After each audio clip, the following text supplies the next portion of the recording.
Welcome back. It is 1661, and Family Echo has this new thing where you can add in little borders. So I put our heir patriarch matriarchs in a little border based on their family color.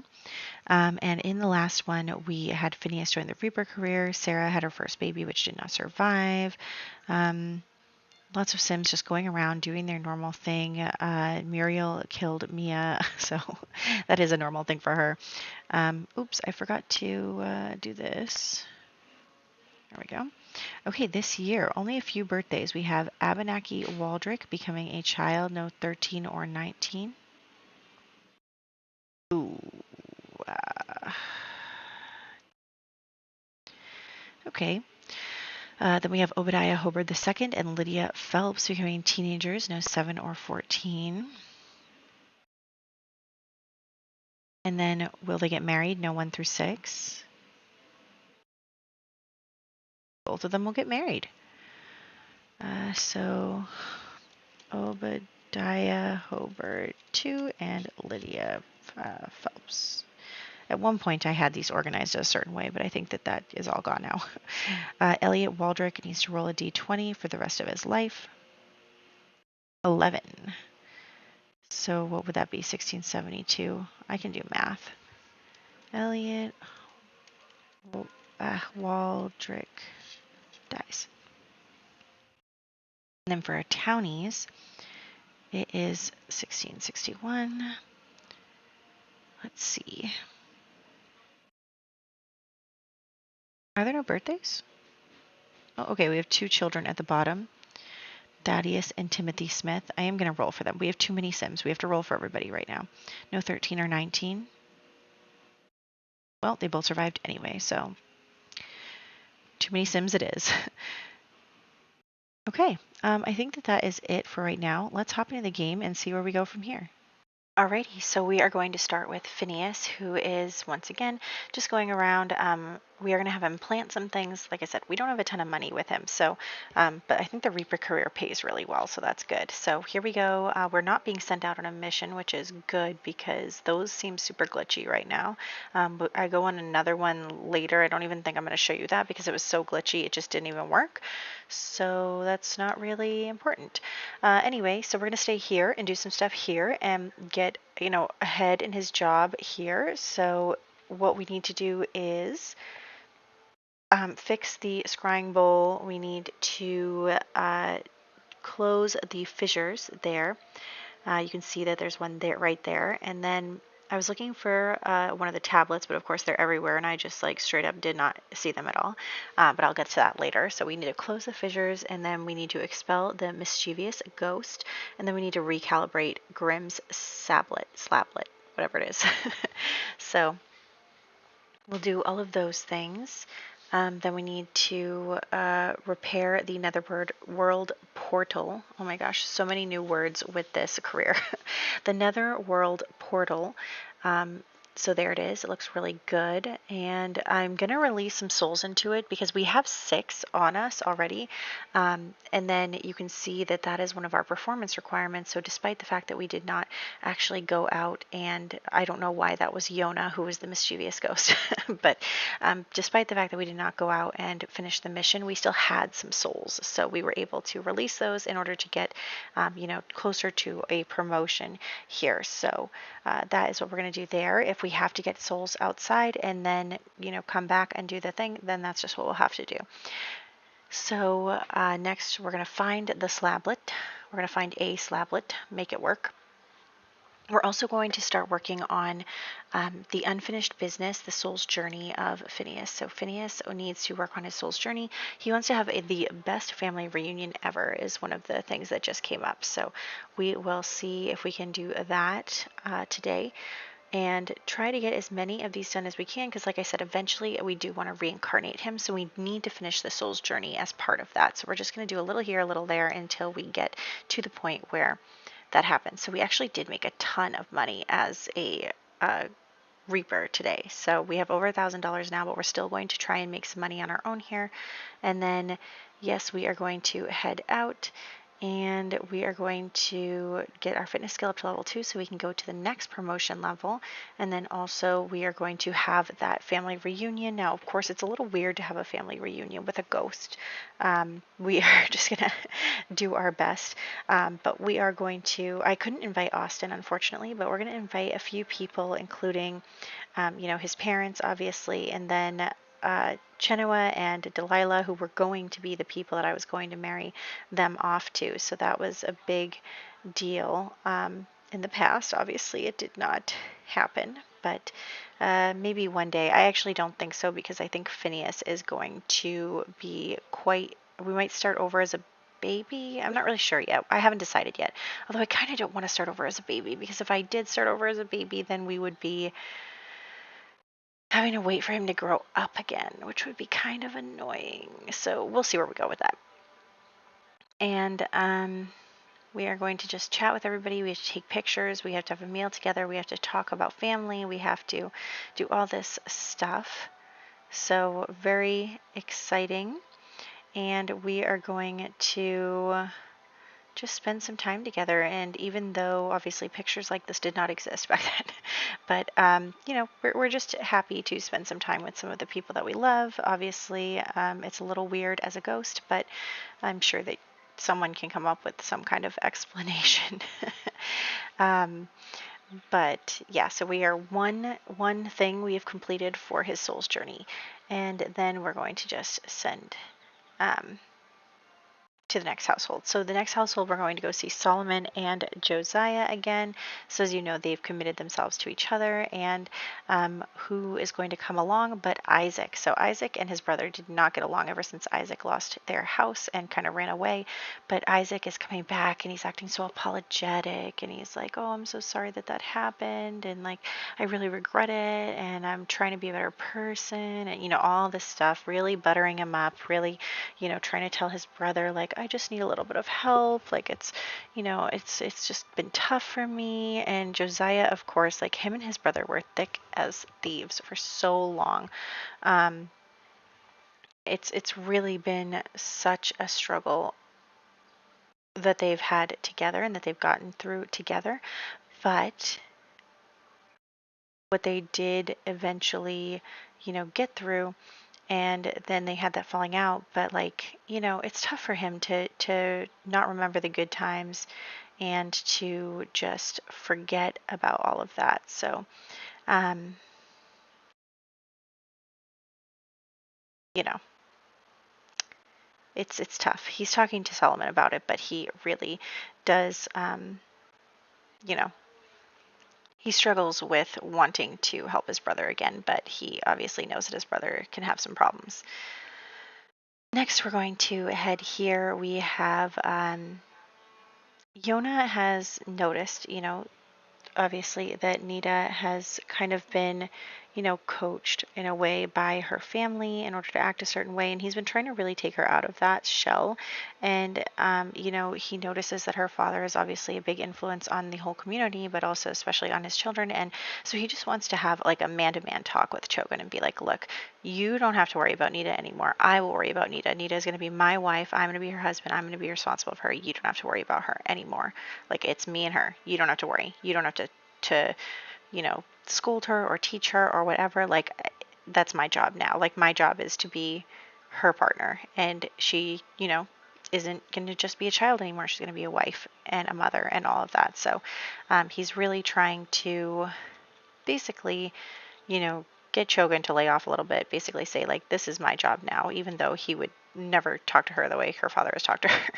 So and then also Enqui and Bernard have been together for quite some time. As you know, honestly, their relationship has gotten so low for no reason. But anyway, it's been years now, and I think that hanging out with Phineas too has really helped Bernard to kind of find that closure and, move on with his life. And he doesn't want to stop because he still has some life left. He still has quite a bit of life left, actually. And so he deserves to be happy and do something. And that's kind of like what Solomon was getting at last time, is like, you need to still try to live your life and find your happiness. And so They are going to have a little elopement and spend some of that time together, and we are going to get them living together. Now, initially, if the kids were still alive, I was going to have Enqui and Chenoa come live with Bernard, but I think Bernard would want to get out of that house at this point. He does not want to live there. He does not want to be around where, he lost his children and everything, and so he, I think he would move here actually this time. So and then he proposed to her, and everyone's feeling good, and they are going to elope, and for some reason it's going to take forever. So that's fine. But yeah, so we're going to get them married. I feel bad for Bernard, I really do. I mean, he lost Margaret. He lost his relationship with his family. Him and Solomon didn't work out. He lost 2 of his children. Like, it's just, it's been really tough for him. So I really do feel bad for him. And I hope that he can find happiness with Enqui and her little family, even though the kids are already like up and old enough to get married and everything. So that is what is going on. And then we're just gonna, fix this up. Actually, Chenoa and I messed up. I put Chenoa's name there by accident, but I fix it in just a second. Enqui, she actually is not even on the family tree yet. So this is them kind of marrying in, I guess, and getting on the tree. Sometimes we have townie sims that are not on the tree because they have not married in anywhere. So great. And just updating that, and then we will head out. We're going to add her into here. She is 10 years younger than Bernard, but I mean, when you're 40 years old and the difference is 40 to 50 or 50 to 60, that's not that big a deal anymore. It's a big deal when you're young. But there they go. They're married, moving in together with the horse too. So very exciting. And then we are going to head out, and we're actually going to play with Ankus for a little bit now, because Ankus, I don't know if I'm kind of changing the story here, but like I really feel like Ankus wants to make his father proud so much. He really, really does. And it's just something that he finds so important. But at the same time, his father is trying to instill in him, you still have to be respectful. You still have to be he was just kind of acting snotty last time. And so I think that his father would kind of pull him aside and be like, look, you still have to be a respectful person. I scold my children because I'm their father. I would never talk to a stranger who hasn't wronged me in any particular way. Chogan is still a respectful person. And even though he can be really harsh on people, it's on people that he knows and that he has confrontations with, not just on rando strangers. So Ankus kind of is out, and he sees Judith painting out in the rain, and he feels kind of bad about the way that he was rude to her. And so he is going to come up to her and be like, look, I'm sorry that I was rude to you. That was uncalled for. And, I'm trying to be a good leader. So I'm taking ownership of my mistake. And so he talks to Judith a little bit, and she's a little wary at first. She's kind of like, you seem like you're a jerk. But then she decides to, forgive him, because she doesn't really know him to hold a grudge.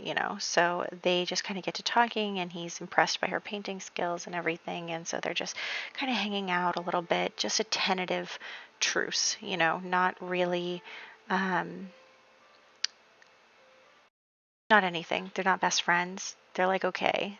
They're talking well enough, just a little something, something. So then we're going to head out to see Elizabeth. Last time she was trying to kind of bring Sadi around, introduce her to some people. And so one of the people that she does want to introduce Sadi to, as soon as it becomes a socially acceptable time to call someone over. But as soon as it is a socially acceptable time, she's kind of been thinking about the different guys in the area who's might be a good option for her and everything. And so basically she's going to talk to Sadi and be like, look, I've invited someone over today to come and meet you and kind of talk to you a little bit more. So we'll see whether you like him or not. And so it is going to be Jason, who actually has rolled to not get married. So, but anyway, we're going to meet Jason first. So here he is. We're going to meet him. Sadi is going to meet him, and she's going to get to talking to him a little bit. And, he seems like a respectable young man. Like, he seems fine. He seems like a nice guy. He comes from a good family. They're just kind of chatting away, but it's really interesting because Sadi, does not stay for long. Like, she comes, she chats a little bit, she wanders away. She comes, she chats a little bit, she wanders away. And I think that, she, thinks he's nice enough, but she's not really super into him, which is, obviously totally fine and her prerogative, but it's just interesting to me how the sim has kind of decided not to stick around and talk to him. Like, she does not want to be here. She keeps wandering away. So that is what's going on with her. Is she's meeting people. She's met Jason, and Jason likes her and well enough. It's just one of those things. Like, he's a pretty respectable guy, she's a respectable girl. Is there a problem? Not necessarily, but do you really want to spend the rest of your life with someone who is average of chemistry? So there he goes. Yep, and there you guys are, just kind of hanging out a little bit. Elizabeth's trying to kind of figure out what Sadi is thinking, and Sadi is not really thinking much. She's like, he's good. So next we're going to head out and see Sarah again. So as we know, Sarah got pregnant with Edmund last time. So she is pregnant, and she is going to give birth right now. So we're going to have the baby, and it is a girl, and unfortunately the baby does not survive again. It's just really frustrating because I want her to have babies. So that really stinks, but what can we do? So she has had another baby, and I'm actually going to have her meet with Edmund again because she actually really likes Edmund and she has a crush on Edmund. And so I think that she thinks that maybe if her and Edmund could, have kind of a real relationship or something, she's got to see how it goes. So she wants to meet up with Edmund again. So they meet up again and they go to Woohoo again, and they're, having a good time again. But of course, it's really not that deep for him. But she has a crush on him now. So she is catching feelings and he is not, which can be very awkward for everyone involved. So that is definitely a big struggle for them. But she is actually pregnant again. So she's pregnant with a boy this time. We'll see if that works out or not, but we'll do our best. She's going to become a young adult next year or something. This is her last chance for her young adult role, which I'm afraid is going to kill her in order to have a baby, which I really need for our family. Oh, goodness. Anyway, so Sarah and Martha are just hanging out some more. Martha is definitely scolding Sarah a lot lately. I feel bad for Martha. She's having to deal with Sarah's stuff. And honestly, I think that probably part of the reason why Sarah has not had a successful birth is because they've been trying to keep things secret. She's not been getting the care she needs. And then the birth comes around and it's a hot mess. And I don't think that either of them are really equipped to handle that kind of medical procedure. And so it's just not good. Anyway, last time Muriel killed Mia, and so this time Muriel, it's been, about a year now, and Muriel is really focused on getting married. She wants to get married to Nicholas. She wants Nicholas to marry her to make her official. She's been his mistress for many, many years now, and she wants to be more. She wants to be something more. And so she is trying to convince him, and even using Amos to try and convince him that they should get married. And Amos, of course, agrees. He loves Muriel. She's always kind of spoiled him. And so he does want that for her, but Nicholas is like, no, it's too soon. Like, we can't. Like, Mia just died, all this stuff. The truth is, Nicholas was never planning on leaving Mia for Muriel. Even though him and Mia did not have a great relationship towards the end, he was never planning on actually taking that step to, you know, because he feels like it's not good for his family's reputation. They're trying to raise Amos to be a respectable young man and all this stuff. And so it's just a big struggle there. And so, anyway, she's pushing for it. He's pushing back. It's not super working out really well right now. And then we're going to do some birthday stuff. And then I do just quickly take Phineas to Batu, just like really like pop him in, get the thing done, pop him out. And then I think I'm trying to remember what the next thing was. But anyway, we're going to do birthdays now. So we have Abenaki Waldrick passing away, Obadiah Hobart II becoming a teen, Lydia Phelps becoming a teen, Thaddeus Smith and Timothy Smith both becoming children. But yeah, and then we do go. I go to another day of the Reaper career, but again, it's super glitchy when you go out on a mission, which is really frustrating. There was no body, like it like blinked and then it was gone. There was no body, and it was like, inspect objects near the body. Well, first off, there was no body. Second off, it was an empty lot because I'm playing in a blank save file, so it was just nothing. So I couldn't click on any objects either. It was just really annoying. So we're not really going to focus on that kind of stuff. But I did allow him to get another promotion since he had met all the requirements, and will continue on with his career and his life goals in the next one. You'll have to let me know what you think about this plan with him and Sarah and the reincarnation, and maybe I should just reincarnate him as an adult as himself. I'm not really sure what we should do at this point, but we'll at least need an explanation. So we'll see where we go with that. But we'll need some kind of, logical explanation for why he has suddenly appeared. Although I'm sure that has happened in the past in our game. We've brought dead people back to life, and that's been a thing. So, but I feel like it would be a bad thing. The Puritans wouldn't like that. So we'll kind of see where we go from there. So, again, I hope you guys enjoyed this part, and I will catch you in the next one.